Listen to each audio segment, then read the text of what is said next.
കേരളത്തിന്റെ വികസനത്തിനായി ക്രിയാത്മക ചർച്ചകൾക്ക് തുടക്കമിടുക എന്ന ലക്ഷ്യത്തോടെ 2 വർഷം മുൻപ് ആരംഭിച്ച വാല്യൂ പ്ലസ് എന്ന ആശയവിനിമയ പരിപാടി 100ാം എപ്പിസോഡിലേക്ക് 24ന്റെ ഡിജിറ്റൽ പ്ലാറ്റ്ഫോമുകളിൽ ആരംഭിച്ച പരിപാടിയിൽ ഇതിനോടകം വിവിധ മേഖലകളിൽ നിന്ന് നിരവധി പ്രമുഖർ തങ്ങളുടെ വികസന സ്വപ്നങ്ങൾ പങ്കുവച്ചു. രാഷ്ട്രീയ, സാമൂഹിക, വ്യവസായ മേഖലകളിൽ നിന്നുള്ള പ്രമുഖരെ പങ്കെടുപ്പിച്ചുള്ള പാനൽ ചർച്ചയിലൂടെയാണ് ഇന്ന് തിരുവനന്തപുരത്ത് വാല്യൂ പ്ലസിന്റെ 100ാം എപ്പിസോഡ്.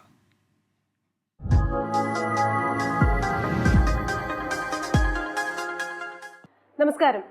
ക്രിയാത്മകമായ സംവാദത്തിലൂടെ കാഴ്ചക്കാരിലേക്ക് മൂല്യങ്ങളും ആശയങ്ങളും എത്തിക്കുക എന്ന ലക്ഷ്യത്തോടെയാണ് 24ന്റെ ഡിജിറ്റൽ പ്ലാറ്റ്ഫോമുകളിൽ വാല്യൂ പ്ലസ് പരിപാടി ആരംഭിക്കുന്നത്. ആദ്യ എപ്പിസോഡുകൾ കണ്ടത് 1.5 മില്യണിലേറെ പേർ. പിന്നീട് വന്ന ഓരോ എപ്പിസോഡുകളും പ്രേക്ഷകർ ഏറ്റെടുത്തു.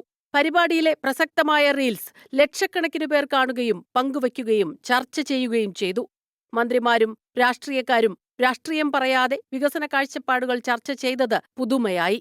വിവാദങ്ങളോ ക്ലിക്ക് ബൈറ്റുകളോ ഇല്ലാതെ പ്രേക്ഷകപ്രീതി നേടിയ വാല്യൂ പ്ലസിന്റെ കാഴ്ചക്കാരിലേറെയും യുവാക്കളാണ്. ചോദ്യങ്ങൾ വന്നു തുടങ്ങിക്കഴിഞ്ഞപ്പോൾ ഒന്ന് മനസ്സിലായി, ഇത് കേരളത്തിൻ്റെ ഭാവിക്ക് വേണ്ടി, ഭാവിയെ സ്വപ്നം കാണാൻ വേണ്ടി, അത് അടുത്ത തലമുറയിലേക്ക് പ്രചോദനമായിട്ട് പടരാൻ വേണ്ടി ആസൂത്രണം ചെയ്തൊരു പരിപാടിയാണെന്ന് എനിക്ക് മനസ്സിലായി. വാല്യൂ പ്ലസ് അറ്റ് 100 എന്ന പേരിൽ ഒരു പാനൽ ചർച്ചയാണ് 100ാം എപ്പിസോഡിൽ വിഭാവനം ചെയ്തിരിക്കുന്നത്. ടൂറിസം പൊതുമരാമത്ത് മന്ത്രി PA മുഹമ്മദ് റിയാസ്, വിഴിഞ്ഞം രാജ്യാന്തര തുറമുഖ MD doctor Divya S. Iyer, മുൻ MLA KS Sabarinathan, fresh to home സഹസ്ഥാപകനും COOയുമായ Mathew Joseph, Jain deemed to be university new initiatives director doctor Tom Joseph, ഫിൻഫ്ലുവൻസറും നിക്ഷേപകനുമായ ഷെരീഫ് ഷംസുദ്ദീൻ എന്നിവർ പങ്കെടുക്കുന്ന ചർച്ചയിൽ ആശയസംവാദത്തിനായി വിദ്യാർത്ഥികളും ചേരുന്നു. തിരുവനന്തപുരം വൈലോപ്പള്ളി സംസ്കൃതി ഭവനിൽ നടക്കുന്ന പരിപാടി പ്രേക്ഷകരിലേക്ക് ഉടനെത്തും. പോസിറ്റീവായ ഇൻഫർമേഷൻ കൊടുക്കുന്ന ചർച്ചകൾ നമ്മുടെ മാധ്യമങ്ങളിൽ വരുന്നത് നല്ലതാവും. അത്തരം കാര്യങ്ങൾ കൂടുതൽ നന്നായി വരിക എന്നുള്ളതാണ്. ഞാൻ മനസ്സ് തുറന്നിട്ട് സംസാരിച്ച വളരെ കുറഞ്ഞ ഇൻ്റർവ്യൂസിൽ വാല്യൂ പ്ലസ് ഇൻ്റർവ്യൂ ഒരെണ്ണമായിരുന്നു.